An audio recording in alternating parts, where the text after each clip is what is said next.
हम लोग के जो प्रोग्राम हैं इनकी बुनियाद दो पिलर्स पे है। पहले तो आपसे एक सवाल पूछना चाहूंगा, कितने लोग सोचते हैं that people are our greatest asset? Please raise your hand. Not true, not true at all. साहब ध्यान दीजिएगा, people are not assets, only good people are assets, rest are all liabilities. कहीं पर भी देखिए साहब, only good people are assets, rest are all liabilities. और goodness कहीं पर भी देखें, अच्छाई हमेशा हम लोगों को सींचनी पड़ती है। Goodness always needs to be cultivated, evil happens anywhere. हम लोग के प्रोग्राम की बुनियाद दो है। एक, we don't have business problems, we have people problems. And when we take care of our people problems, most of our business problems are automatically resolved. How many agree with that? Raise your hand. साहब इसका answer yes है, बिल्कुल ठीक है। That's true. Absolutely. मतलब क्या है, हमें व्यापारिक प्रॉब्लम समस्याएं नहीं हैं, व्यावहारिक समस्याएं हैं। और जब हम व्यावहारिक समस्याओं को दूर कर लेते हैं, हमारी व्यापारिक समस्याएं अपने आप दूर हो जाती हैं साहब, ऑटोमेटिकली। ये एक पिलर है। और देखिए, आप कहीं पर भी किसी ऑर्गेनाइजेशन में, we are hired for our skills but we are fired for our behaviour. Yes, no? Look at this, it is so true. हम लोग को हमारे स्किल के लिए हायर किया जाता है, लेकिन फायर कर दिया जाता है अपने व्यवहार की वजह से।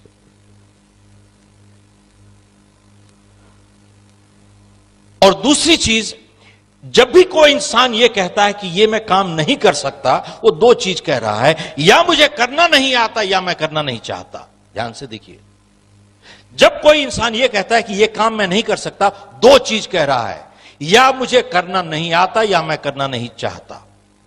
अगर यह कह रहा है कि मुझे करना नहीं आता, तो उसको टेक्निकल ट्रेनिंग एजुकेशन की जरूरत है साहब। लेकिन अगर यह कह रहा है कि मैं करना नहीं चाहता, तो दो चीज कह रहा है, या मैं परवाह नहीं करता, that is a attitude issue. Major challenges इन्हीं दो कैटेगरीज में आती हैं, या एक एटीट्यूड इशू होता है या वैल्यूज इशू होता है। 90% of the problems are right here. How many agree with that? Raise your hand. This one is a yes again. That's right. आप देखें कि साहब एटीट्यूड की बात है, एक ही हालात में कैसे कुछ लोग नए रिकॉर्ड तोड़ देते हैं, कुछ लोग अपने आप को तोड़ लेते हैं साहब। Exactly the same set of circumstances. How come? कैसे कुछ लोग नए रिकॉर्ड तोड़ देते हैं, कुछ लोग अपने आप को तोड़ लेते हैं? Same set of circumstances. Attitude.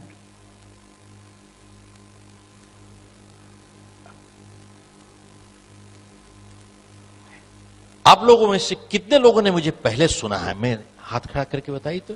अच्छा, मैं इसलिए जानना चाहता हूं कि will you laugh at the same jokes, that's why. So I want to get a new, that's all, so that I want to make sure I get different set of jokes, that's it. Okay, important thing is,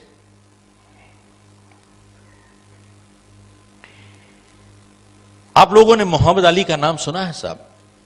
who was Muhammad Ali? The champion boxer.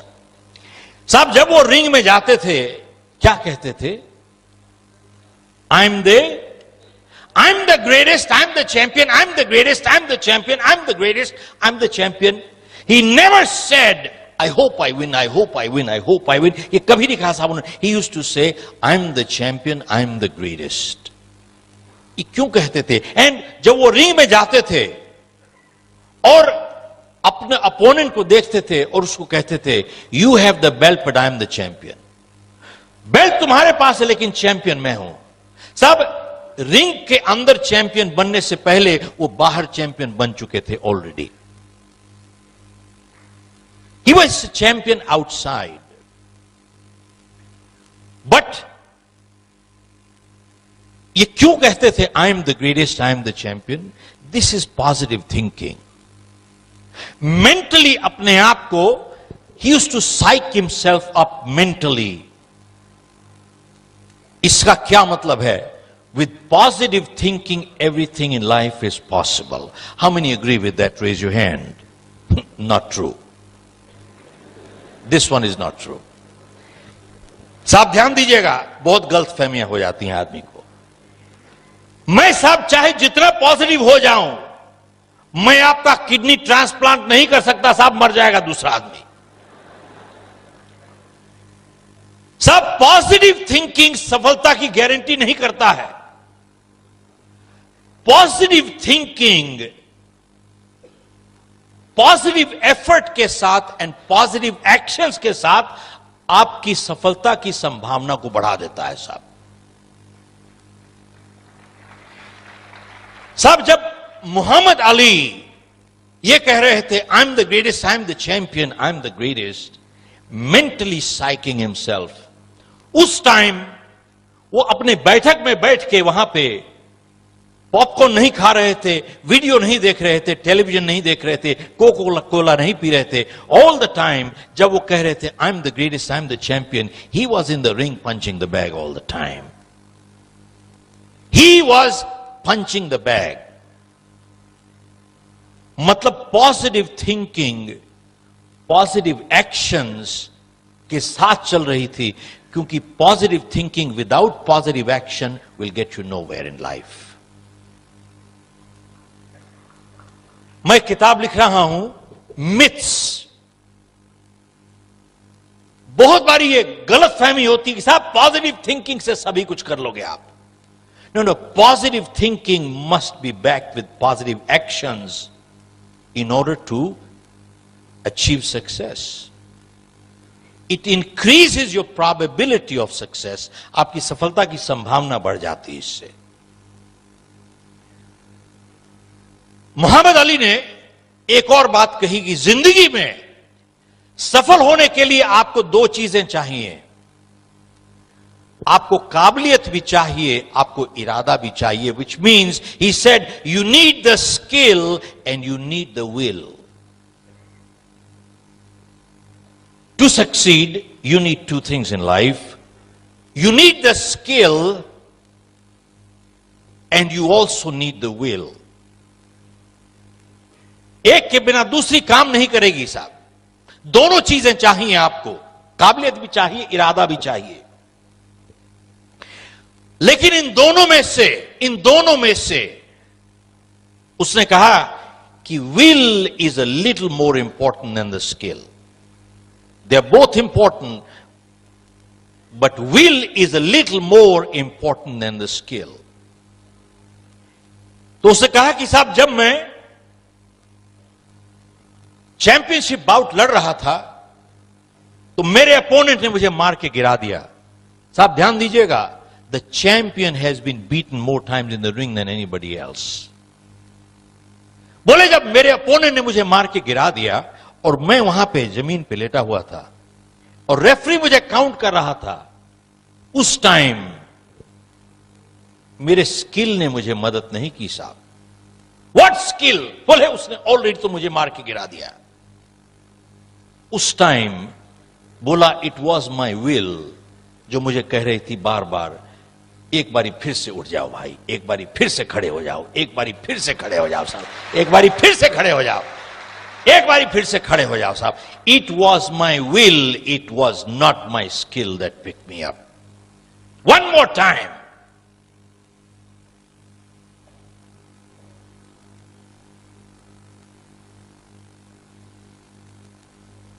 साहब आप लोगों ने Michael Phelps का नाम सुना होगा.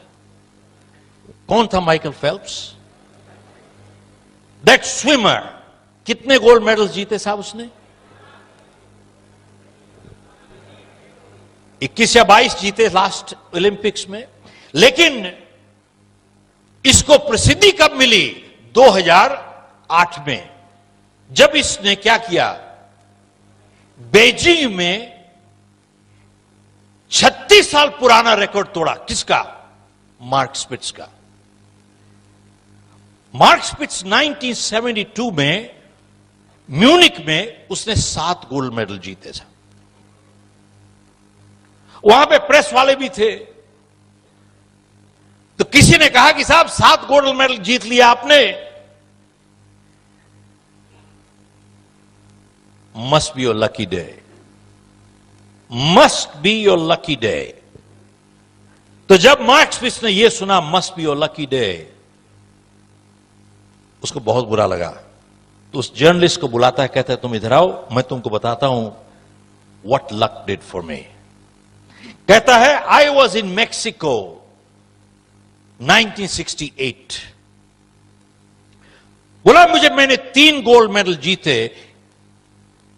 He says मैं खुश था लेकिन ना खुश था। बोले मैक्सिको से म्यूनिक में 4 साल में मैंने 10,000 घंटों की प्रैक्टिस की है। और अगर आपका गणित अच्छा है, इसका मतलब है 2,500 घंटे हर साल। और गणित और अच्छा है, इसका मतलब है 8 घंटे डेली बिना एतवार के। और मार्क स्पिट्ज ने जर्नलिस्ट को कहा कि आप ऐसा कीजिए, अगले 4 साल के लिए 8 घंटे डेली पानी में बैठ जाइए, आपका जिस्म सुकड़ जाएगा। पूछता है, बोले क्या किस्मत ने मुझे जिता दिया है।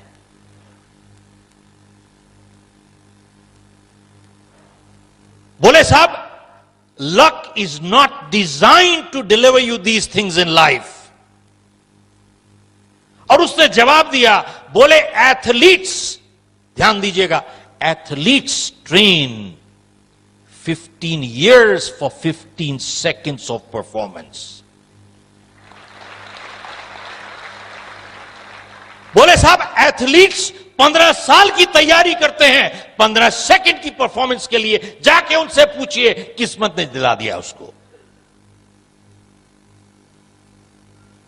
हमारा ऑफिस है सिंगापुर में।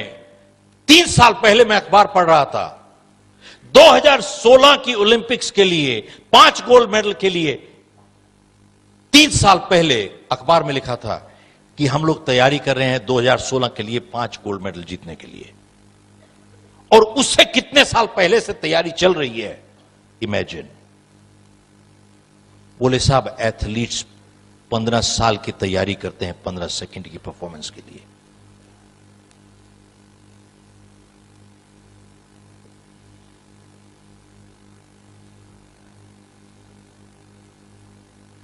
तो साहब ऐसा है,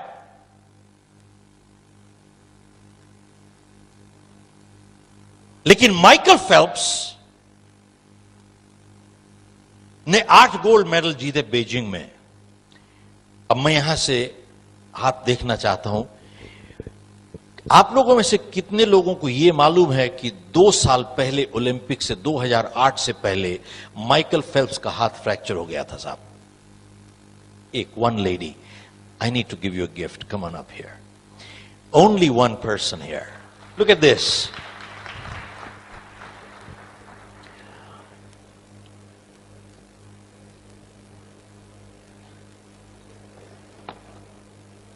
I'm going to give you one of my posters. साहब 35 साल पहले मैंने ये एक पोएम पढ़ी थी, इसने मेरी जिंदगी बदली। ये लिखा है don't quit. It says when things go wrong as they sometimes will, when the road you are trudging seems all uphill, when the funds are low and the debts are high and you want to smile but you have to sigh, when care is pressing you down a bit, rest if you must but don't you quit. It says success is failure turned inside out, the silver tints of clouds of doubt. You never can tell how close you are. It may be near when it seems so far. It says, so stick to the fight when you're hardest hit. It's when things go wrong that you must not quit. Thank you very much.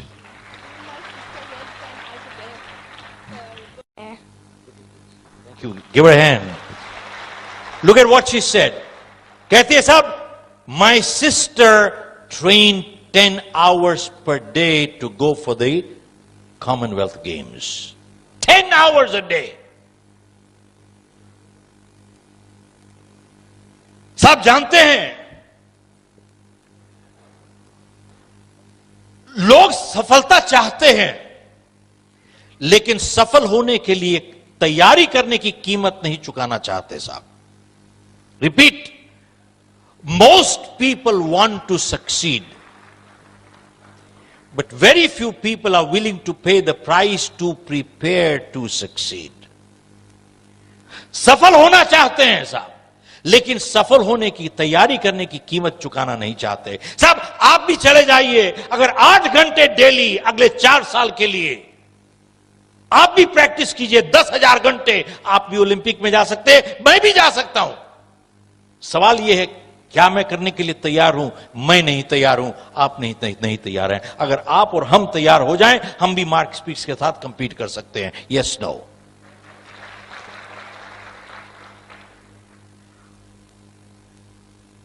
साहब 2 साल पहले Olympic से Michael Phelps का हाथ fracture हो गया था, और डॉक्टर ने उसको कहा कि देखिए, अब आप पानी में नहीं जा सकते. और सवाल यह है कि अगर आपका हाथ जुड़ जाए तो क्या इसमें उतनी ताकत दोबारा से आ सकती है जैसे पहले थी? आप ओलंपिक्स में कंपीट कर रहे हो, अड़ोसी पड़ोसी के बच्चों के साथ नहीं कर रहे हो. माइकल फेल्प्स 10 साल से ट्रेनिंग कर रहा था. इसकी पूरी जिंदगी का सपना चूर हो रहा था साहब. हर रात को इसने सपने लिए साहब. सपने तो जब सोते हैं तभी आते हैं. कितने लोग सहमत हैं? हाथ खड़ा कीजिए साहब. बिल्कुल झूठ है साहब, यही तो. साहब ध्यान दीजिएगा, आज सपनों की एक नई परिभाषा लेके जाइए. सपने वो नहीं जो नींद में आते हैं, सपने वो होते हैं जो नींद नहीं आने देते हैं. साहब क्या बात कर रहे हो?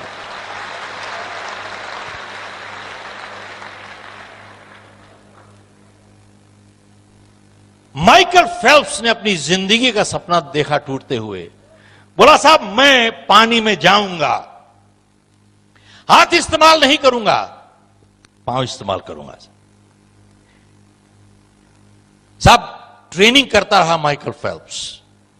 उसके बाद 2008 में बीजिंग में इसने मार्क स्पिट्स का 36 साल पुराना रिकॉर्ड तोड़ा और 8 गोल्ड मेडल जीता साहब. ये 8 गोल्ड मेडल, और 8 में से एक इवेंट थी 100 मीटर्स बटरफ्लाई स्ट्रोक. अंदाजा लगाइए कि माइकल फेल्प्स और जो दूसरे नंबर पे आया था, कितना फासला रह गया था साहब. 1/100th of a second. एक सेकंड का 100वां हिस्सा. अब साहब कैसे कैलकुलेट करते हैं आप कीजिएगा, मुझे आता नहीं साहब ये सब करना. एक सेकंड का 100वां हिस्सा. और कहा जाता है कि जब इसका हाथ फ्रैक्चर हो गया और यह हाथ से प्रैक्टिस कर रहा और लात से प्रैक्टिस कर रहा था, इसकी लेग्स इतनी स्ट्रांग हो गई थी दैट लास्ट पॉइंट, इसी ने उसको लास्ट पुश दिया साहब. लास्ट आज मैं आपसे इतने लोगों की जीवनियां जब पढ़ते हैं, आज एक सफलता की आपसे एक नई परिभाषा देना चाहता हूं आपसे. इन्हीं से सीखा हूं मैं, मेरी नहीं है ये. Success is not absence of problems, it is overcoming problems. Michael Phelps को प्रॉब्लम थी. He had a problem.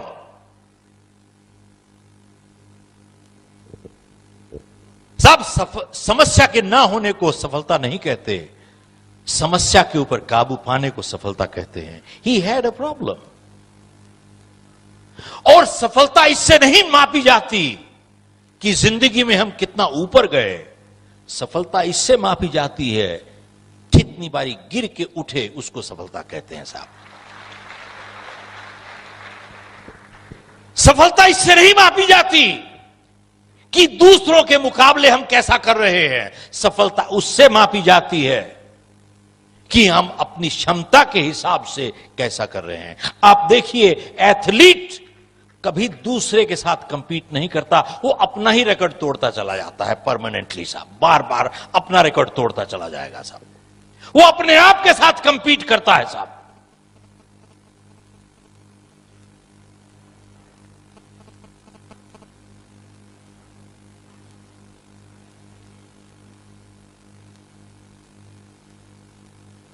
कुछ 6 महीने पुरानी बात है, सिंगापुर में मैंने अखबार पढ़ा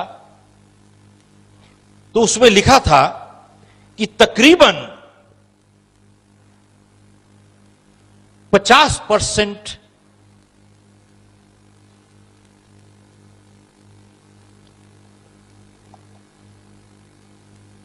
बिजनेसेस फेल हो जाते हैं all over the world with in the first 5 years. These are statistics. 50% of businesses fail हो जाते हैं with in the first 5 years. और अमेरिका में ये स्टैटिस्टिक्स है कि तकरीबन 90% बिजनेसेस फेल हो जाते हैं पहले 5 साल में।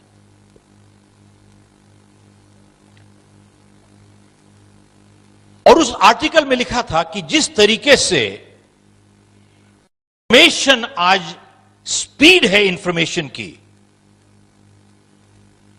लोगों को मुश्किल हो गया है साहब to keep up with the pace today. हम जैसे आदमी छोड़िए जिसके अब बाल सफेद हो गए। एक आदमी मेरे को रास्ते में मिले तो मेरे को देख के कहते हैं, आप कुछ पहचाने लग रहे हो भाई एयरपोर्ट पे। तो मैंने कहा शायद मेरा कॉमन फेस होगा भाई कुछ। तो मेरे को कहता है, ओ आप वैसे लगते हो जिसने किताब लिखी है, वो कुछ उसका कोई रिश्ता तो नहीं है। हाँ, मैंने कहा साहब वो मेरा बेटा है। हाँ, बोले हाँ उसके बाल काले हैं साहब, किताब बाल काले। मैंने कहा साहब तो anyway, leave aside people like me who's got white hair, but even the younger generation is finding hard to keep up with technology. बहुत मुश्किल हो गया है साहब। और उस आर्टिकल में लिखा था कि स्पीड ऑफ टेक्नोलॉजी जिससे बढ़ रही है, हर क्लास जो आज ग्रेजुएट कर रही है वो पिछली क्लास से थोड़ी ज्यादा नॉलेजेबल है। रिपीट करता हूं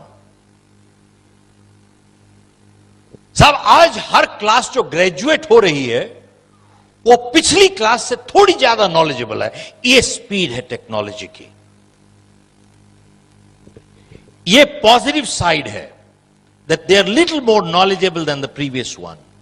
The flip side is within 2 years इनकी नॉलेजेबिलिटी ऑब्सोलीट हो जाएगी साहब। 2 साल के अंदर इसकी नॉलेज भी ऑब्सोलीट हो जाएगी।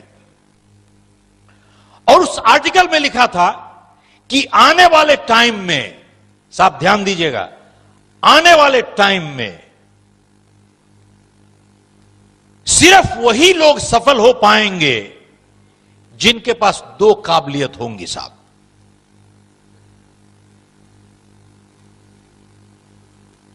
People who have people skills and people who have selling skills. Repeat करता हूं, only people who will succeed in life going forward are people who have 2 skills. People who have people skills and people who have selling skills. Ability to deal with people and ability to sell. जिनके पास ये 2 काबिलियतें हैं, बोले साहब उनको सफलता से कोई नहीं रोक सकता। अब इसका उदाहरण क्या है? आप देखें किसी भी संस्था में, आप देखिए जितना लोअर एक वर्कर होगा 90% उसका टाइम टेक्निकल स्किल्स में चला जाएगा, 10% टाइम या उससे भी कम जाएगा लोगों के साथ व्यवहार में। और जितने आप ऊपर चले जाते हैं, ऊपर उठते चले जाते हैं, 90% आपका टाइम जाता है लोगों के साथ व्यवहार में, less than 10% in technical skills. Yes no? 90% time.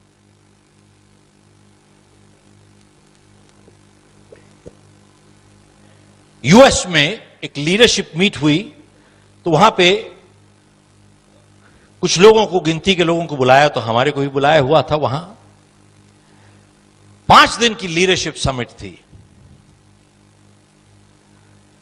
तो वहां पे एक चीज बहुत उभर के आई कि आज की जो जनरेशन है, they are very tech savvy. सब टेक्नोलॉजी में कमाल कर देते हैं लोग। They can spend hours in front of that, what do you call it? I don't know how to call it. Thank you, monitor. हमारे टाइम में तो मॉनिटर वो डंडा लेके जो बैठते थे क्लास में, उसको मॉनिटर कहा करते थे साहब, मॉनिटर।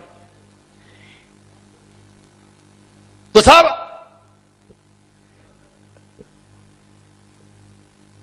मैं सिर्फ जानना चाहता था, खाई मैं ही अनपढ़ हूं या कोई और भी है साहब? Monitor. They can spend hours in front of that machine. They're so comfortable with that machine. But the flip side is that they have become uncomfortable with people today. Yes, no?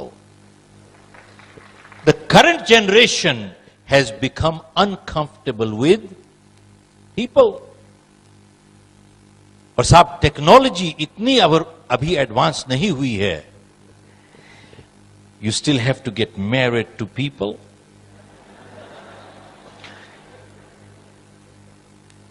You can't have babies from computers as of now. आगे आने वाले time में क्या होगा पता नहीं साहब। You have to live with people. और साहब किसी ने बहुत सही बात कही है, टेक्नोलॉजी और टेक्नीशियंस आप हमेशा पैसे के साथ खरीद सकते हो, लेकिन दुनिया में सबसे अमीर इंसान रिश्ते उनको बनाने ही पड़ते हैं। सब टेक्नोलॉजी और टेक्नीशियंस पैसे के साथ हमेशा खरीद सकते हो आप, लेकिन दुनिया में चाहे जितना अमीर इंसान हो जाए, रिश्ते उसको बनाने पड़ते हैं साहब। इसको क्रूड लैंग्वेज में कहा जाएगा कि साहब आप कुत्ता खरीद सकते हो लेकिन पूंछ नहीं हिलवा सकते साहब।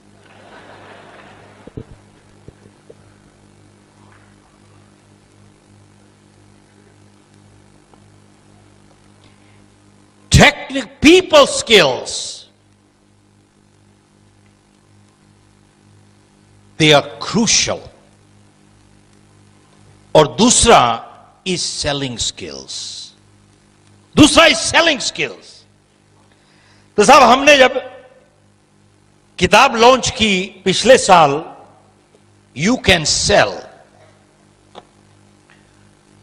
तो प्रेस वाले आए वहां पे और बोले कि किताब का नाम है यू कैन सेल। ये किताब लगता है सेल्स प्रोफेशनल्स के लिए है। तो मैंने उनसे वापस सवाल पूछा, साहब आप बताइए मुझे कौन नहीं बेच रहा? तो मैंने इस किताब से एक डेफिनेशन निकाल के दी, definition of a sales person by Robert Louis Stevenson. इसमें डिफाइन किया है साहब, who is a sales person. Anyone, ध्यान दीजिएगा साहब, anyone who sells a product, service, or an idea is a salesperson. Repeat. Anyone who sells a product, service, or an idea is a salesperson. Based on this definition, आप बताइए साहब कौन नहीं बेच रहा?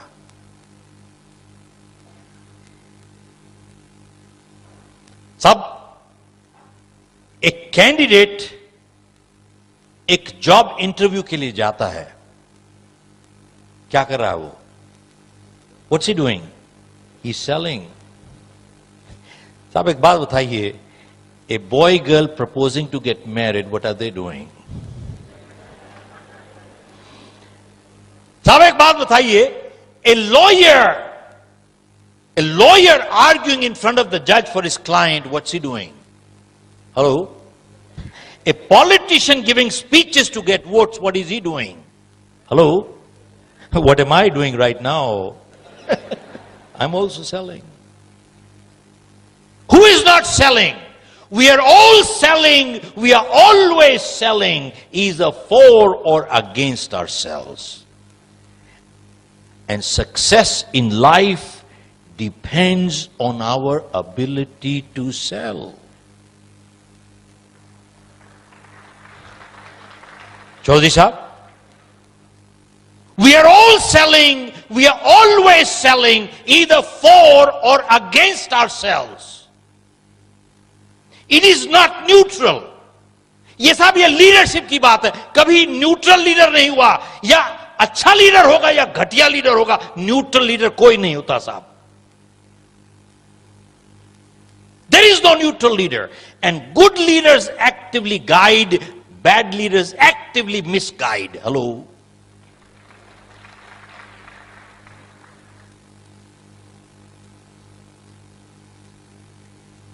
अच्छे लीडर गाइड करते हैं, बैड लीडर मिसगाइड. न्यूट्रल नहीं होता कोई लीडर भी साहब.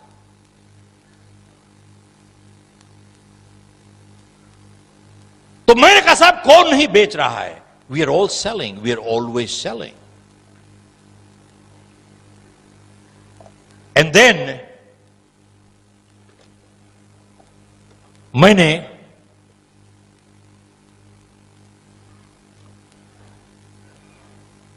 उनसे पूछा, बल्कि उन्होंने मुझसे पूछा कि साहब तो सेलिंग में अगर सफल होना चाहते हैं तो आपको you need to learn the tactics of selling.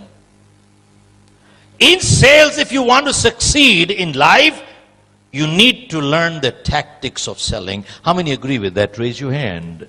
Not true. मैंने कहा साहब in sales you need to learn the principles of selling, not tactics of selling. Why? Because principles are based on foundation of integrity. Tactics are manipulative. बहुत फर्क है साहब. Tactics में आप manipulate करते हो, प्रिंसिपल्स जो हैं they are based on foundation of integrity. बहुत फर्क है. और फिर बोले कि साहब in selling you need to learn the tricks of the trade. मैंने कहा ना गलत है साहब. Professionals learn the trade, they leave the tricks to the cheats and crooks. Leave the tricks to the cheats and crooks, learn the trade. आज statistics देखिए आप. Narayan Murthy said 90% of graduates that are coming out from our colleges, whether management or engineering colleges, they are not employable. How can you employ them? और बिल्कुल सही कह रहे हैं. And about 60 to 70%, ध्यान दीजिएगा साहब, 60 to 70% of engineering graduates today end up in sales jobs and they don't know how to sell. And funny part is, जानते हैं लोग अपने आप को सेल्समैन कहने से एक शर्म आती है उनको, उनका स्टेटस गिर जाता है. बेचने जा रहे हैं, लेकिन जानते हैं लोग क्या, लोग पूछते हैं उससे क्या काम करते हैं? मैं मार्केटिंग करता हूं जी, मैं मार्केटिंग करता हूं. सेल्समैन नहीं कह सकते अपने आप को, जानते हैं शर्मिंदा महसूस करते हैं. मैंने इस किताब में मार्केटिंग डेफिनेशन दी है, जो मार्केटिंग पढ़ाते हैं। मार्केटिंग क्या होती है? Marketing only identifies and strategizes sources of money, gets no money. Only sales gets money. Are you with me? That's right.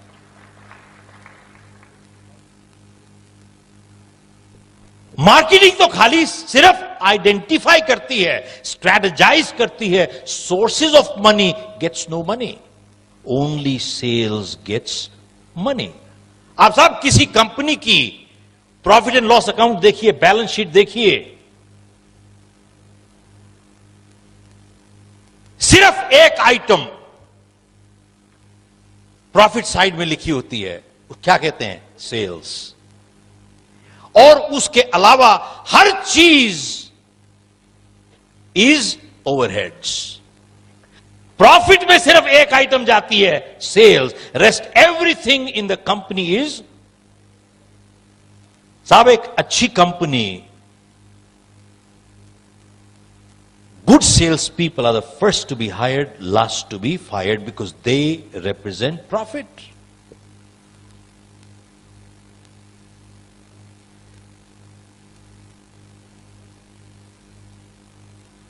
मैं आज इस वजह से शेयर कर रहा हूं कि बहुत से स्टूडेंट कम्युनिटी के लोग आए हैं यहां पे। वी मस्ट अंडरस्टैंड कि बुनियाद क्या है साहब। What is the foundation of leadership? जानते हैं some of the greatest leaders in the world were the greatest sales people in the world. अगर वो अपना विचार नहीं बेच सकते तो साहब वो कौन से फॉलोअर बना पाएंगे जिंदगी में? एक फॉलोअर नहीं बनेगा उनका जिंदगी में। Some of the greatest leaders in the world were the greatest salespeople in the world. They were able to sell an idea. अपना विचार बेच पाए, तभी उनके पास लोग, इतनी जनता इकट्ठी हो गई साहब उनकी।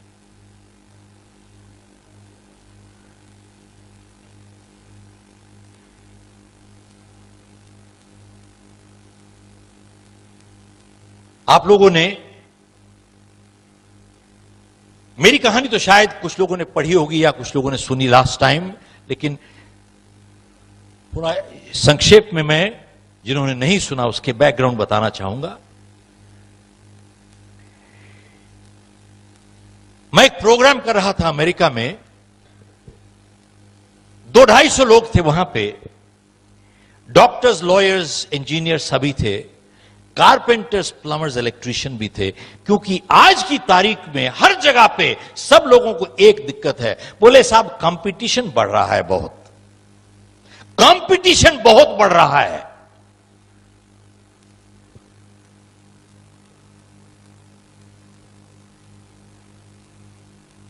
साहब मैं आपसे पूछना चाहता हूं कि आज चाहे जो काम करें, कंपटीशन बहुत घना है। कितने लोग सहमत हैं? हाथ खड़ा कीजिए साहब। Yes, no? How many say yes? How many say no? How many are confused? अच्छा चलिए, कोई बात नहीं साहब। ऐसा है, बहुत पुरानी बात है। मैं वहां पे गया तो मैंने कहा, जाते ही मैंने कहा कि साहब इतिहास में कभी ऐसा मौका नहीं आया जैसा अब है। जितना आसान आज है सफल होना जिंदगी में, ऐसा कभी नहीं हुआ। रिपीट करता हूं, सफल होना जितना आसान आज है, ऐसा जिंदगी में कभी मौका नहीं आया, चाहे जो भी आपका प्रोफेशन हो। तो जब मैंने 2 बारी कहा तो एक आदमी पीछे से अपने बगल वाले को हाथ मार के कहते हैं कि साहब ये क्या बात कर रहे हैं? तो मैंने उसकी बात सुनी, तो मैं उसके पास गया और मेरे को पूछता है कि साहब आप बताइए कि how come we have no competition, हमारा कंपटीशन ही नहीं है साहब। तो मैंने उससे एक सवाल पूछा। मैं आप सब लोगों से यही सवाल पूछ रहा हूं, तो ध्यान दीजिएगा क्योंकि आप लोगों को जवाब देना है, तो सवाल ध्यान से सुनिएगा। तो मैंने उससे सवाल यह पूछा और आप लोगों से वही पूछ रहा हूं, साहब आप कितने लोगों को जानते हैं जो सड़क पे चल रहे हैं इस टाइम, जो जितने उनको पैसे मिलते हैं उससे ज्यादा काम करने को तैयार हैं? कितने लोगों को जानते हैं आप? Hello, hardly any. सब ज्यादातर लोग ऐसे हैं जिनको जितने पैसे मिलते हैं उतना भी काम नहीं करना चाहते, और एक दूसरा वर्ग है जो उतना ही काम करता है जिससे उसकी जान छूट जाए साहब। और एक बहुत छोटी सी परसेंटेज है जिसको जितने पैसे मिलते हैं उससे ज्यादा काम करके वो आपको लौटाते हैं। मैंने उससे पूछा कि अगर आप उस छोटी सी परसेंटेज में आते हो, चाहे आपका जो भी प्रोफेशन हो, आप मुझे बताइए आपका कंपटीशन है कहां साहब?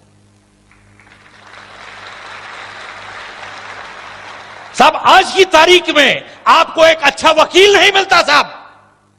हेलो, ध्यान से सुनिएगा, कई वकील बैठे हुए यहां। आज की तारीख में आपको अच्छा वकील नहीं मिलता साहब, अच्छा डॉक्टर नहीं मिलता साहब, आपको अच्छा अकाउंटेंट नहीं मिलता, अच्छा प्लम्बर नहीं मिलता, अच्छा इलेक्ट्रीशियन नहीं मिलता। सवाल यह है कि जितने आपको पैसे मिलते हैं उससे ज्यादा काम करने को आप तैयार हैं? आप देखें, किसी सफल इंसान की जीवनी पढ़ें और किसी सफल ऑर्गेनाइजेशन की जीवनी पढ़ें आप, उन सब लोगों ने एक ही सिद्धांत से जिए हैं, और वो सिद्धांत है मुझे जितना मिलेगा उससे ज्यादा लौटाऊंगा अपने परिवार को, जितना मिला है उससे ज्यादा लौटाऊंगा अपनी कस्टमर को, जितना मिला है उससे ज्यादा लौटाऊंगा अपनी ऑर्गेनाइजेशन को, और जितना मिला है उससे ज्यादा लौटाऊंगा अपनी समाज को साहब।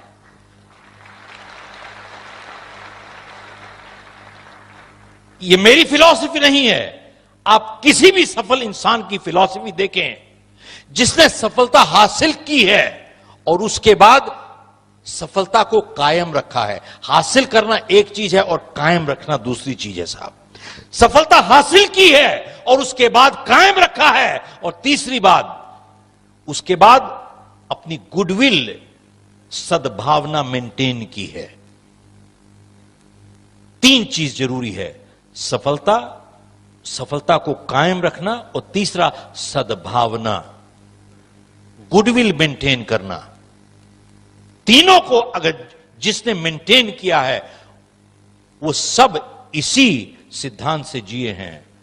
मुझे जो मिला है उससे ज्यादा लौटाऊंगा अपने परिवार को, जो मिला है उससे ज्यादा लौटाऊंगा अपने कस्टमर को, जितना मिला है उससे ज्यादा लौटाऊंगा अपनी ऑर्गेनाइजेशन को, और जो मिला उससे ज्यादा लौटाऊंगा अपनी समाज को।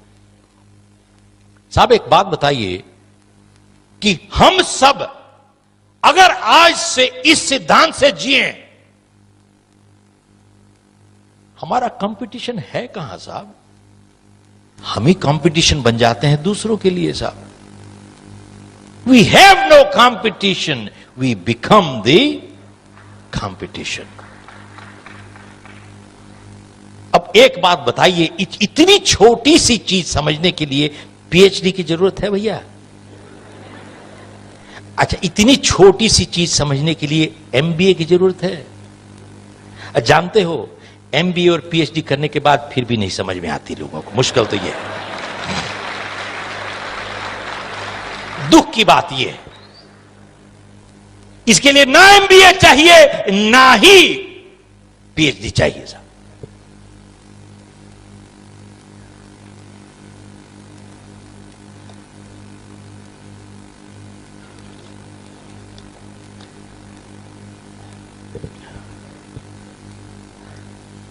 भाई साहब, आपको 1973, अब जिन्होंने पहले सुना होगा उसके लिए थोड़ा सा रिपीट होगा, बट 1973 की बात बता रहा हूं।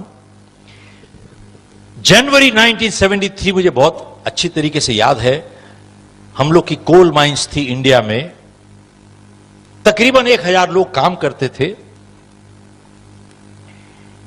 साहब। मैंने क्रिएट नहीं की थी, मैंने इनहेरिट की थी। तो माइंस नेशनलाइज हो गई, सरकार ने सभी कुछ ले लिया साहब। अब कुछ परिवारों के पास पैसे थे, हमारे पास नहीं थे। मेरे फादर की डेथ हो चुकी थी जब मैं कॉलेज में था, और मेरी शादी को सिर्फ 4 हफ्ते हुए थे साहब। अब कुछ लोग मेरी एज का अंदाजा लगा रहे हैं साहब already, but that is okay. हर एक की अपनी अपनी कैलकुलेशन, आप कुछ बात करो अपनी कैलकुलेशन हर एक की अलग होती है साहब। खैर, तो साहब सब कुछ चला गया और उसके बाद हमारे घर से सामान बिकने लगा, कुछ ना कुछ टेबल कुर्सियां बिकने लगी टू गेट फूड फॉर। मुझे याद है तकरीबन 1 साल के बाद मेरी बड़ी लड़की जब पैदा हुई तो मैंने अपनी मां के कुछ लास्ट पीस ऑफ ज्वेलरी जाके बेची, क्योंकि मेरे पास 10 रुपए नहीं थे to get my daughter release from the hospital to buy milk that night. 1973 की बात कर रहा हूं आपसे। तो मैंने साहब 3 काम करने की शुरू किए, अगले 2 साल सभी में फेल हो गया। 1975 13 नवंबर को तो मैंने फैसला किया कि साहब मैं अब इंडिया छोड़ के जा रहा हूं। मैं कनाडा गया, यहां से तो टोरंटो में मेरी सिस्टर थी, उसने मुझे स्पॉन्सर किया। तो वहां पे हमने 1 बेडरूम रेंट किया, वहां पे जमीन पे सोते थे। तो मेरी वाइफ MBA है, उसने एक बैंक में जाके $600 महीने की नौकरी ली ताकि घर का खर्चा चलता रहे। और मैं साहब सूट टाई लगा के बाहर निकल जाता था। अब कोई पूछते थे कि भाई क्या काम करते हो? अब ये कहने में तकलीफ होती थी कि बेरोजगार है भाई। मैं कहता था सर इंपोर्ट एक्सपोर्ट। कोशिश की थी, ऐसी बात नहीं है। खैर साल बीत गया साहब, इंपोर्ट एक्सपोर्ट टाई लगा के घूमते हुए, कुछ इंपोर्ट एक्सपोर्ट नहीं हुई। खैर एक दिन मैं वहां से एक ट्रेड शो से गुजर रहा था, तो मेरे पीछे एक कनेडियन भी आ रहे थे, थोड़ा हैंडीमैन लगे, निक्कर टी शर्ट पहने हुए। तो मेरे पास आए, मेरा नाम पूछते हैं क्या काम करते? बोले इंपोर्ट एक्सपोर्ट। तो मेरे को पूछते भाई कितने पैसे कमा लेते हो? साहब उस दिन ने होश में आया, ये सोच में आई कि भाई चाहे जितने मर्जी सूट टाई लगा लो, दुनिया 2 मिनट में समझ आती है जेब खाली है भाई। तो मैंने उसको बोला भाई इससे तुम्हारा क्या लेना देना?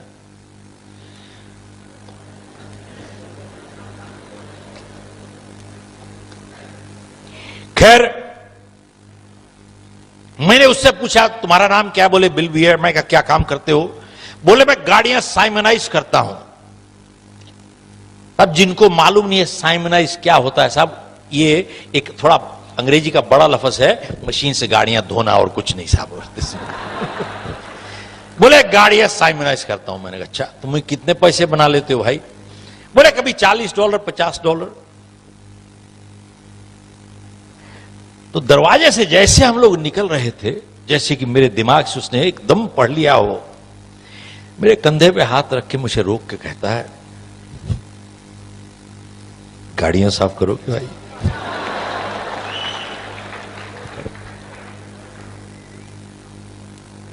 मैं भी सोचने लगा भाई कब तक खाली पेट घूमेंगे ऐसे। मैंने कहा भैया कितने पैसे दोगे? बोले $5 काटूंगा केमिकल के, बाकी बांट लेंगे आधे आधे। तो मैंने उससे पूछा कि भैया एक बात बताओ, गाड़ियां साफ करना को हाईटेक जॉइंट वेंचर कोलैबोरेशन तुमको थोड़ी चाहिए, अच्छे पैसे बना रहे हो, क्योंकि पैसे बांटने को क्यों तैयार हो गए? बोले गाड़ियां साफ करना अकेले टाइम नहीं गुजरता, कोई बात करने वाला मिल जाए टाइम निकल जाता है, इसलिए बांट रहा हूं और कुछ नहीं है साहब। तो साहब दूसरे दिन गए, हमने गाड़ियां साफ की, $25 दोनों ने बना लिए पॉकेट में। अगले दिन $35 $30 $40, रोज थोड़े थोड़े थोड़े पैसे बनते रहे, कुछ ना कुछ खरीदते रहे साहब। तभी मैंने अखबार में एक इश्तिहार पढ़ा कि अगर आप थोड़े एक्स्ट्रा पैसे कमाना चाहते हो तो घर घर जाके वो वैक्यूम क्लीनर की डेमोन्स्ट्रेशन किया कीजिए। तो मैंने कहा साहब ये बहुत बढ़िया है साहब, दिन में गाड़ियां साफ करूंगा, शाम को घर जाके वैक्यूम क्लीनर सफा करूंगा साहब। मैंने कहा ठीक है। तो मैं भी पहुंच गया साहब, 200-300 लोग थे वहां पे। खूब मोटिवेशनल लेक्चर दिया उन्होंने और मशीन पकड़ा दी, बोले जाके घर घर जाके डेमोन्स्ट्रेशन कीजिए और हर डेमोन्स्ट्रेशन के आपको $5 मिलेंगे साहब। अब भी साहब इतने ना समझ थे, समझ ही कुछ नहीं थी। हमने यही समझा कि खाली जाके डेमोन्स्ट्रेशन करनी पड़ती है, बेचना नहीं होता साहब। तो हम अपार्टमेंट बिल्डिंग में जाते थे, वहां पे दरवाजा खटखटाते थे, कोई दरवाजा खोलता था, मैं कहता था साहब आपको वैक्यूम क्लीनर नहीं खरीदना। तो पहले तो तसल्ली हो जाती थी, खरीदना नहीं है भाई, खाली डेमोन्स्ट्रेशन करवा लीजिए, $5 मिल जाएंगे। कुछ लोग तरस खा के कहते थे आओ भाई आ जाओ आ जाओ आ जाओ। कुछ लोग बाहर निकाल देते थे। एक दिन मैं डेमोन्स्ट्रेशन कर रहा था एक इंडियन परिवार के, यहां पे हस्बैंड वाइफ सोफा पे बैठे थे, मैं जमीन पे बैठा था। तो ये सज्जन वैक्यूम क्लीनर नहीं देख रहे थे, मेरी तरफ देख रहे थे। तो मैंने उनसे पूछा कि साहब कुछ गलती हो गई? बोले ना। तो मैंने पूछा कि भैया ऐसे क्यों देख रहे हो? मेरे से पूछता है जिंदगी में कभी लाइफ इंश्योरेंस बेचा है? मैंने कहा भाई मैं वैक्यूम क्लीनर यहां पर रगड़ रहा हूं, तो बात क्या कर रहा है? पूछता है जिंदगी में कभी लाइफ इंश्योरेंस बेचा है? मैंने कहा ना भैया कभी बेचा नहीं है, ना ही बेचूंगा, क्योंकि मुझे याद है इंडिया में वो एजेंट, वो लूट, वो चुंबक आपकी लाइफ पकड़ लेता था जब तक दस्तखत ना करो साहब। तभी उसको कहते थे लाइफ इंश्योरेंस एजेंट, आपकी लाइफ पकड़ लेता था साहब। तो मैंने कहा साहब मैं जिंदगी में लाइफ इंश्योरेंस एजेंट कभी नहीं बनूंगा साहब। खैर मैंने कहा साहब मैं नहीं लाइफ इंश्योरेंस बेचूंगा। मैंने अपना थैला वाला उठाया, अपना वैक्यूम क्लीनर रगड़ा करके, $5 का काम था मेरा, चल के निकल गए। तो जब साहब सीधे तरीके से काम नहीं होता, आदमी उल्टे तरीके से जाता है। एक ही बिल्डिंग में हम लोग रहते थे और समहाउ उसकी वाइफ का परिचय मेरी वाइफ से हो गया, जान पहचान हो गई। तो उसकी वाइफ मेरी वाइफ को समझाती है कि इनको बोलिए भाई लाइफ इंश्योरेंस एजेंट बन जाए, ज्वाइन कर ले, ये बहुत अच्छा करियर है। और मेरी वाइफ भी जानती थी कि कब तक इस तरीके से काम चलेगा, गाड़ियां साफ कर करके कब तक जिंदगी चलेगी। एक फैमिली थी, आई हैड अ डॉटर, और मेरी वाइफ मेरा फेलियर रिकॉर्ड भी जानती थी, बहुत अच्छा था साहब। स्कूल में भी मैं पढ़े लिखने पढ़ाकुओं में से, बच्चों में से नहीं था। मैं तो बैक बेंचर था, जो आगे बैठते थे, पीछे से लेके रबड़ की गुलेल मारता था साहब बैठ के उनको। और साहब 8वीं क्लास में 6 या 7 सब्जेक्ट्स में से मैं सभी में फेल हो गया एक्सेप्ट 1। तो मेरे प्रिंसिपल ने बुला के मुझे कहा कि बेटा तुम एक सब्जेक्ट पे बहुत ज्यादा ध्यान दे रहे हो।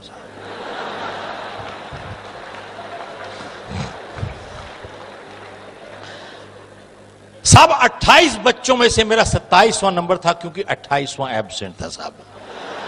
नो किडिंग साहब। मेरे प्रिंसिपल मेरे पेरेंट्स को बुला के कहते थे इसको बाहर निकालिए स्कूल से, ये स्कूल की एवरेज। साहब मैं एवरेज गिरा रहा था स्कूल की। खैर मैंने अपनी वाइफ को बोला कि मैं लाइफ इंश्योरेंस नहीं बेचूंगा भाई। खैर मेरी वाइफ ने मुझे समझाया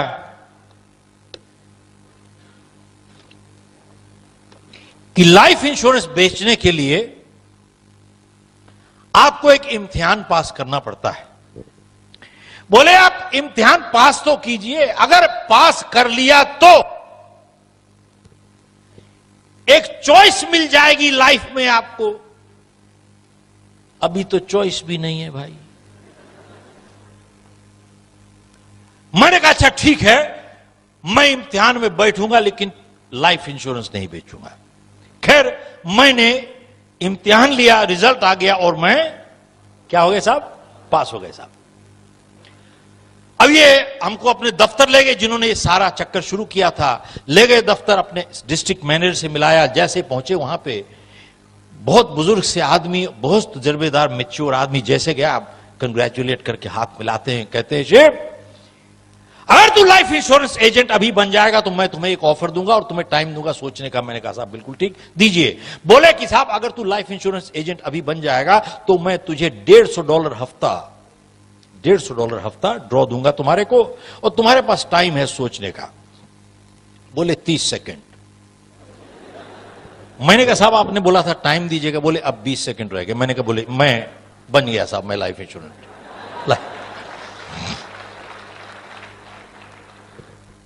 साहब मैं लाइफ इंश्योरेंस एजेंट बन गया, जो मैं जिंदगी में बनना नहीं चाहता था। उसके बाद मुझे किताब दी उन्होंने, थोड़ी ट्रेनिंग दी, बोले बेटा जाके बेचो अब चलो। उसके बाद अगले 3 महीने साहब मैंने जी तोड़ मेहनत की। शीशे में देख के अपने आप को कह सकता हूं कि मैंने 200% मेहनत की। हर इंसान पहचान जाता है, कह सकता है कि मैंने कितनी की। साहब मैंने 200% मेहनत की और मैंने कंपनी का रिकॉर्ड तोड़ दिया साहब।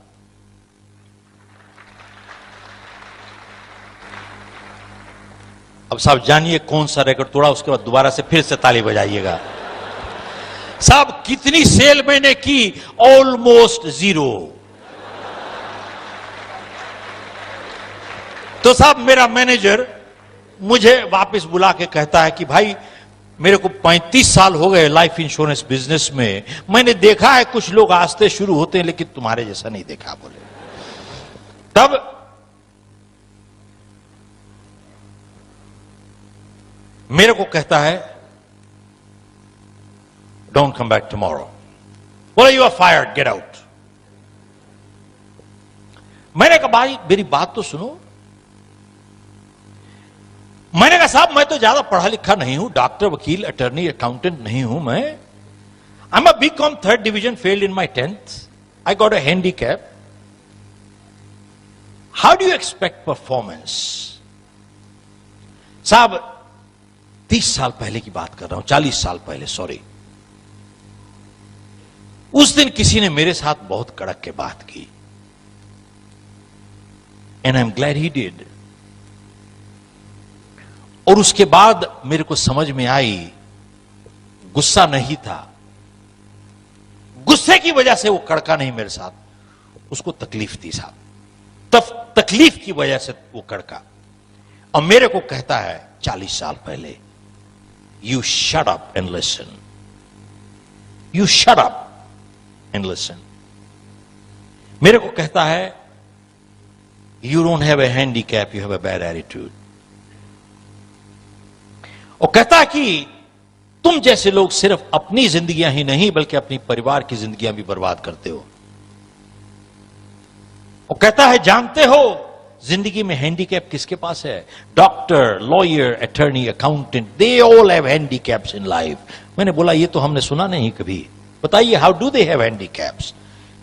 तब उसने कहा कि कहता है आप जाके देखिए दुनिया में कहीं पर भी एक वकील, इंजीनियर, डॉक्टर, अटर्नी, इन सब ने अपना क्षेत्र चुन लिया है, एंड दे आर स्टक, फंसे हुए हैं साहब। वो generally true, exceptions different, they all have chosen their field, they are stuck. मेरे को कहता है तुमने तो अपना क्षेत्र चुना ही नहीं, तुम्हारी समझ में नहीं आती, दुनिया तुम्हारे लिए ओपन है, the world is open to you. तो मैंने कहा साहब मैंने तो कभी सोचा ही नहीं ऐसे। कहते now that you are fired, he said you got all the time to think, he said leave my office. साहब उस दिन मेरी अपॉइंटमेंट थी 30 मील दूर। मेरी चॉइस थी टू कीप और not to keep, because I knew next day I had no job. और मुझे यह भी मालूम था, I was not sure if I would get paid or not, क्योंकि हमारी हर अपॉइंटमेंट 1 हफ्ता इन एडवांस बनती थी। मैंने साहब फैसला किया कि I'll go for the appointment। शाम को 6:30 बजे मैं गाड़ी चला के जा रहा था, having failed one after the other in my life, उस शाम को मैं इतना डिप्रेस्ड फील कर रहा था कि न जाने क्या हुआ, एकदम मैं अकेला, आई बर्स्ट आउट इनटू क्राइंग। मैं साहब अकेला रो रहा था, वहां पे गाड़ी चला रहा था। अब मेरी समझ में नहीं आ रही थी कि एक एडल्ट होने के नाते मेरे को रोटी कमानी नहीं आती है, एक परिवार है, I didn't know how to earn a living. और मैं एक के बाद एक I was failing in my life. I kept crying, kept praying. मेरी समझ में नहीं आ रही थी कि मेरी जिंदगी कहां जा रही है साहब। वो 30 मील का फासला 30 साल जैसे लग रहा था उस रात साहब। उसके बारे में आज बात करना आसान है, उस रात को आसान नहीं था। आधे घंटे के बाद मैं पहुंचा अपनी अपॉइंटमेंट पे, 7 बजे थे। मैंने अपने आप को संभाल के ऊपर गया, बेचना शुरू किया। 7 बजे मैं गया, जब तक उसने घड़ी देखी 11:30 बज चुके थे। 4.5 घंटे। इसीलिए लाइफ इंश्योरेंस एजेंट को लूट कहते हैं साहब, कोई हटता ही नहीं वहां से। मेरे को कहता है, जानते हो क्या टाइम हो गया है, मुझे कल काम पे जाना है। ये पोलाइट तरीका है कहने का कि अब जाओ आप। समहाउ उस रात को मैं जा नहीं रहा था वहां से। 11:30 बजे न जाने क्या हुआ, इसको मेरे को देख के कहता है कि भैया तुम्हारे से जान छुड़ाने के अब क्या लगेंगे। मैंने सोचा रेट पूछ रहा है। मैंने किताब खोली और इसके एज देखा, इंश्योरेंस के साथ मल्टीप्लाई किया और मैंने बोला कि साहब $27.58, $27.58। कहता है यू श्योर? मैंने कहा यस, $27 एंड। मेरे को कहता है कि 4.5 घंटे पहले क्यों नहीं बोल दिया मेरे को। चेक निकाल के $27 का चेक बना के कहता है ये पकड़ो, बाहर जाओ भाई साहब। That was one of my first sales. मैं रात को 12, साढ़े 12 बजे, 1 बजे घर आया। दूसरे दिन मैं अपने ऑफिस गया और अपने मैनेजर के पास मैंने कहा कि जो आज एक एप्लीकेशन है मेरे पास, छोटी है लेकिन चेक के साथ है, क्योंकि बिना चेक के एप्लीकेशन की कोई कीमत नहीं साहब। मैंने कहा चेक के साथ है। मैंने कहा भैया मुझे रहने दोगे यहां पे, कि अगर आप मुझे आज निकाल दोगे तो मुझे मालूम नहीं कहां जाना है मुझे, और खाली एक जगह मालूम है, गाड़ियां साफ करना, और मैं अब करना नहीं चाहता। मेरा परिवार है, मेरी फैमिली है। मैं एक कमिटमेंट तुमसे करता हूं साहब, ध्यान दीजिएगा, मैं एक कमिटमेंट तुम्हारे से करता हूं कि मैं तुम्हारे को मेरी मेहनत की वजह से तुम्हें जिंदगी में कभी शिकायत नहीं मिलेगी, लेकिन मुझे आप रहने दीजिए यहां पे। मेरे को देख के कहता है शिव, तेरी छोटी एप्लीकेशन नहीं है, तेरी जिंदगी की सबसे बड़ी एप्लीकेशन है। और दूसरी चीज कहता है कि मैं तुझे आज यहां पे तब रहने दूंगा अगर तू एक कमिटमेंट कर, मेरे साथ नहीं, अपने साथ और अपने परिवार के साथ, तब मैं तुझे रहने दूंगा यहां पे। साहब उस दिन मैंने कमिटमेंट की और वो मेरी जिंदगी में एक मोड़ था। हर एक की जिंदगी में कोई न कोई मोड़ जरूर आता है, यस नो, बिल्कुल। मेरी जिंदगी में एक मोड़ था वो। उसने एप्लीकेशन वापस ली और साहब उस दिन, उस साल मैंने $1 मिलियन की इंश्योरेंस बेची। अगले साल $3 मिलियन, उसके बाद $5 मिलियन, उसके बाद $1 मिलियन राउंड टेबल। आप लोगों ने किसी ने नाम सुना है साहब, MDRT? जब मैं किताब लिख रहा था तो मैंने MDRT को खबर फोन किया कि साहब मुझे बताइए कितने साल में क्वालिफाई किया था। सो दे सेड कि 4 साल क्वालिफाई किया था बिफोर आई मूव्ड ऑन। मैं अमेरिका मूव किया, गॉट इनटू 3 बिजनेसेस। 1984 में मैंने कैलिफोर्निया की एक कंपनी खरीदी, न्यू जर्सी की ऑपरेशन की, स्टार्टेड विद नो क्लाइंट्स, और मैंने अपनी कंपनी बेची है with close to over 500 clients for a decent sum. साहब मैं आप लोगों के साथ मैं अपनी जिंदगी क्यों शेयर कर रहा हूं? एक, पिछले 40 साल इतने आसान नहीं गुजरे साहब।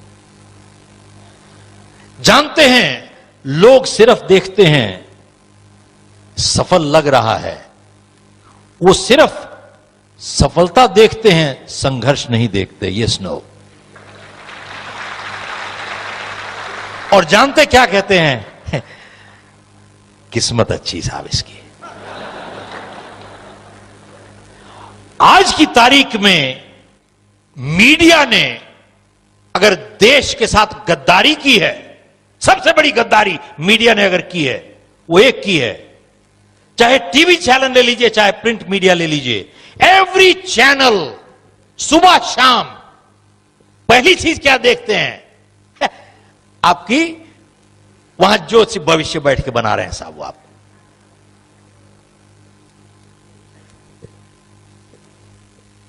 सुबह से शाम आपको वही बताते हैं, आपका क्या राशिफल है, आपका क्या चल रहा है वहां पे, आज लकी कलर क्या है, लकी नंबर क्या है। आप 5 पेपर देखिए, 5 में अलग अलग लकी नंबर दिखेंगे, 5 में अलग अलग लकी कलर दिखेंगे साहब। मैं आसाम में एक प्रोग्राम कर रहा था वहां पे, और फ्लाइट पकड़ने में लेट हो गए, तो ड्राइवर जैसे गाड़ी चला रहा था, सामने से बिल्ली रास्ता काट गई साहब। वो गाड़ी एकदम जोर से मार दी जाए, जोर से मारी तो गाड़ी को झटका लगा जोर से। तो मैंने कहा भाई क्या किया? बोले सब बिल्ली रास्ता काट गई, ये अच्छा शगुन नहीं है, कुछ ना कुछ नुकसान होता। मैंने कहा तू तो, नुकसान तो अभी होता, किसी के 2-4 दांत टूट जाते, बिल्ली रास्ता काटे ना काटे तू तो मरवा देगा वैसे भी। तो मैंने कहा अब क्या होगा? बोले अब वेट करेंगे किसी की।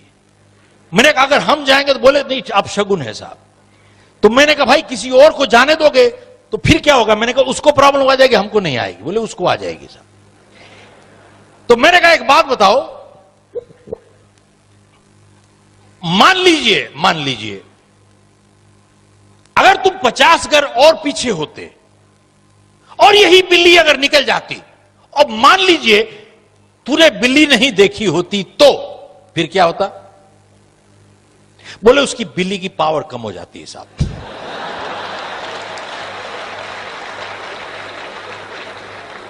और मैंने भाई पावर कम कैसे होती है? तू बिल्ली को देखे या बिल्ली तुझे देखे? किसको देखे? ये हाल है साहब। आप अगर स्वामी विवेकानंद की जीवनी पढ़े, स्वामी दयानंद की जीवनी पढ़े, गुरु नानक की जीवनी पढ़े, इन लोगों ने कभी इन चीजों पे कभी भरोसा नहीं किया साहब। पत्रियों पे, मंगलिकों पे, आप सरदारों के परिवारों में चले जाइए, कोई मंगलिक नहीं होता साहब। सरदारों के परिवारों में चले जाइए, उनकी हर शादी संडे को होती है साहब। हेलो, जानते हैं इन सब चीजों ने लोगों को कितना कमजोर बना दिया है दिमागी तौर पे। और लोग अपनी गलती का एहसास नहीं करते, खुद जिम्मेवारी नहीं उठाते। जानते हैं जितने गलत काम करते हैं उसका जवाब क्या देते हैं? साहब मेरी गलती नहीं है, मेरे ग्रह ठीक नहीं चल रहे साहब, सितारों की प्रॉब्लम है। खुद जिम्मेवारी उठाना नहीं चाहते। It is easy to blame the stars. Hello, blame the stars.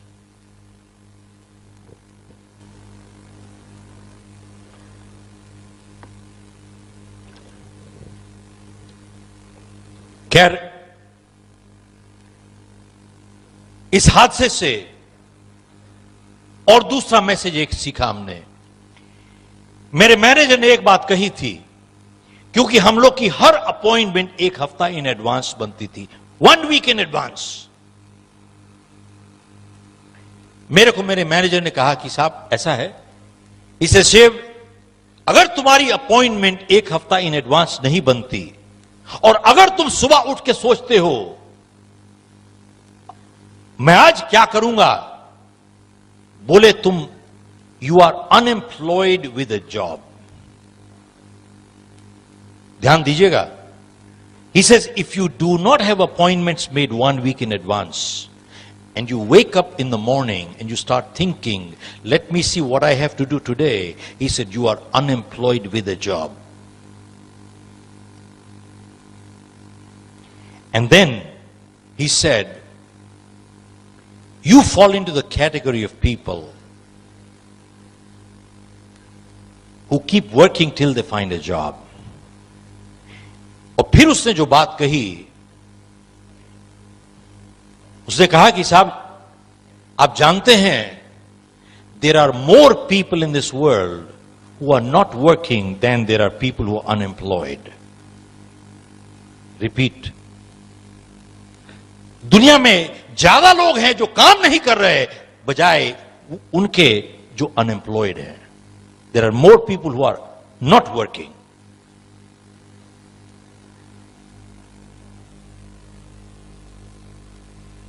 और साहब मैं इतने ऑडियंसेस को एड्रेस करता हूं, I don't even want to see a show of hands. How many people don't have appointments made 1 week in advance? 99% people don't have appointments made 1 week in advance. एक हफ्ते तक का मालूम नहीं है कि अगले हफ्ते हमको क्या काम करना है साहब. और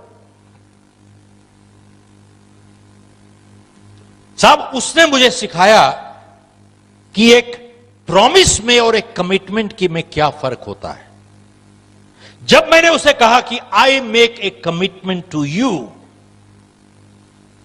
ही said no no no no no, make a commitment to yourself and your family. साहब उसने मुझे फर्क बताया कि एक प्रॉमिस और कमिटमेंट में क्या फर्क होता है. साहब अगर कुछ नोट करके ले जाना चाहें तो यही नोट करके ले जाइए. उसने कहा एक प्रॉमिस दुनिया के साथ अग्रीमेंट होता है, एक कमिटमेंट आप अग्रीमेंट अपने आप के साथ करते हो साहब. ए promise is an agreement with the world, A commitment is an agreement with your self. और उस दिन समझ में आई एक और चीज कि moral commitments are much stronger than legal commitments in life. साहब फिर से ध्यान दीजिएगा, moral commitments are much stronger than legal commitments in life. और एक और संदेश जो उसने दिया,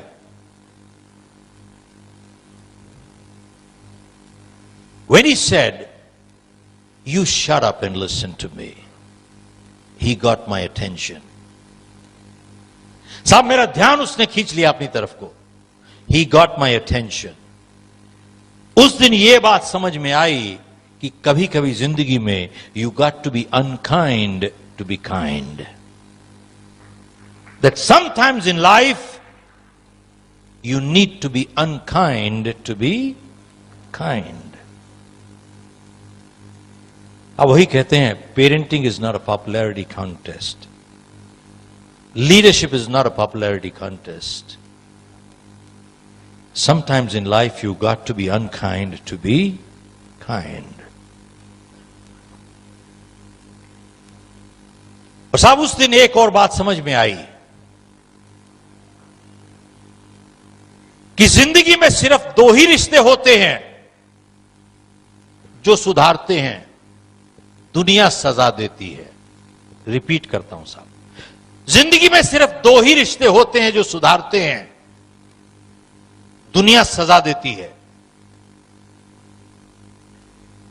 कौन से 2 रिश्ते हैं जो सुधारते हैं?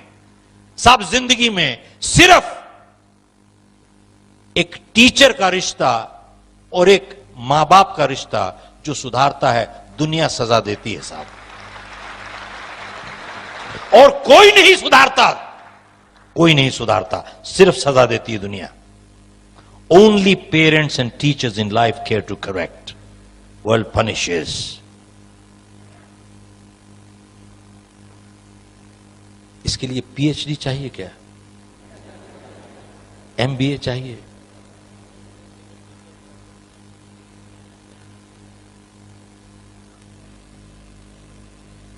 और साहब उस दिन एक और बात समझ में आई बहुत जबरदस्त, वो ये,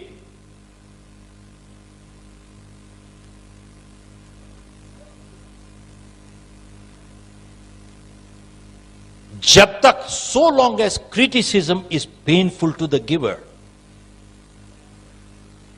they have a right to give constructive criticism. But the moment criticism becomes a pleasure to the giver, they have no more right to criticize. साहब जब उसने मुझे शट अप कहा, probably शायद उसके दिल में चोट ज्यादा पहुंची बजाय मेरे दिल में। आप देखते हैं कोई भी अच्छा टीचर या अच्छा पेरेंट अपने बच्चे को डांटता है, उसको ज्यादा तकलीफ होती है बजाय बच्चे के। Yes no? इसका मतलब क्या हुआ? So long as criticism is painful to the giver, they have a right to give constructive criticism. But the moment criticism becomes a pleasure to the giver, they have no more right to criticize. That is sadistic behavior. और एक और चीज साहब उसने सिखाई मुझे, वो ये है,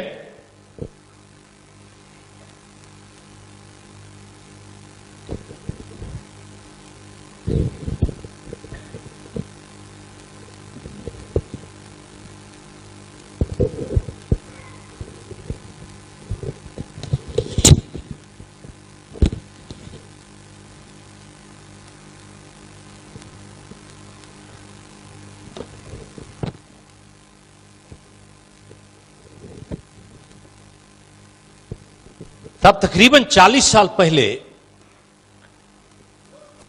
मेरे मैनेजर ने मेरे को इंट्रोड्यूस किया समथिंग कॉल्ड अ जर्नल।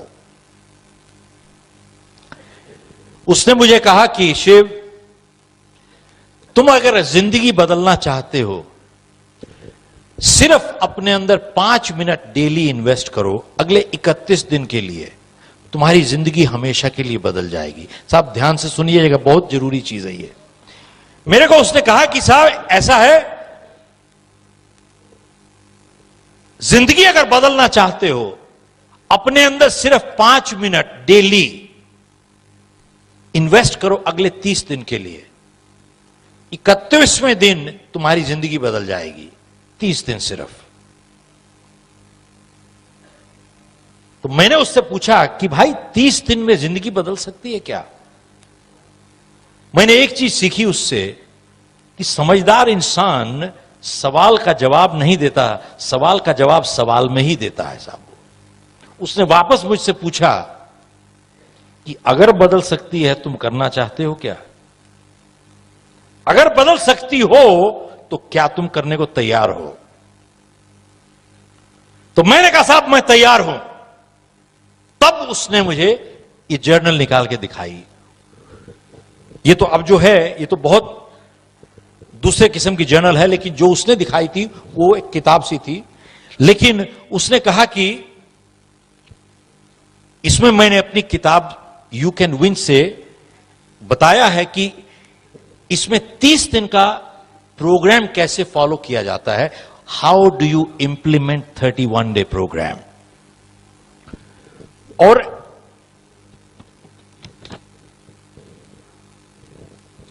इसमें एक प्लेज है कि आप अपने आप के साथ एक एग्रीमेंट कीजिए। मेरे साथ उसने एग्रीमेंट करवाया था 40 साल पहले, मैंने साइन किया था। I am honest, I am reliable, I am a responsible person, I am a trustworthy person, I am a hard-working person. I will always do and give more than what I get to my family, my organization, my customer, my society. मैंने sign किया साहब। This is a moral agreement, it's not a legal agreement. Sign करके उसने कहा कि daily सिर्फ 4 sentences complete करो, only 4 sentences. मैंने इसमें फिल इन द ब्लैंक्स बना दिया है साहब इसको। बोले सिर्फ 5 मिनट इन्वेस्ट करो अपने अंदर, 30 दिन के लिए, उसके बाद जिंदगी बदल जाएगी परमानेंटली। कौन से 4 सेंटेंसेस आपने भरने हैं डेली? एक, today I feel, write down how you feel.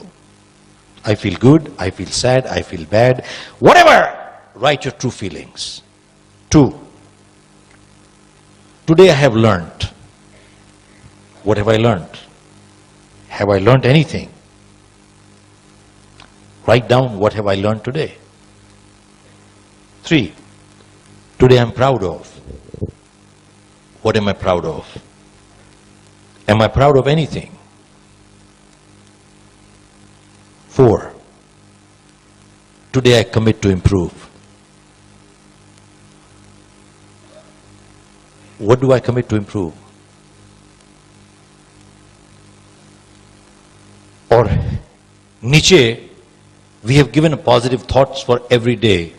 It says waiting for opportunities laziness, missing opportunities foolishness, creating opportunities intelligence. अगले यहां पे लिखा है, ability teaches us how to do, motivation determines why we do, attitude decides how well we do. आगे लिखा है, athletes train 15 years for 15 seconds of performance. There is no substitute to hard work. This is for the young people who get out from graduate school today. उनको एक चीज समझ में आ गई, don't work hard, work smart.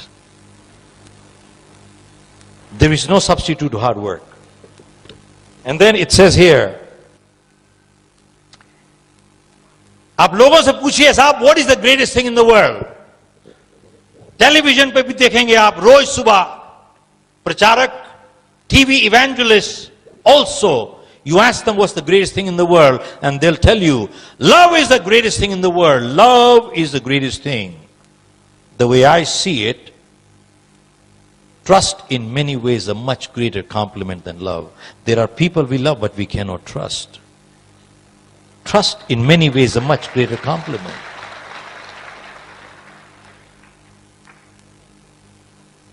साहब 5 minute सिर्फ daily, सिर्फ 4 fill in the blanks करने हैं, only 4 fill in the blanks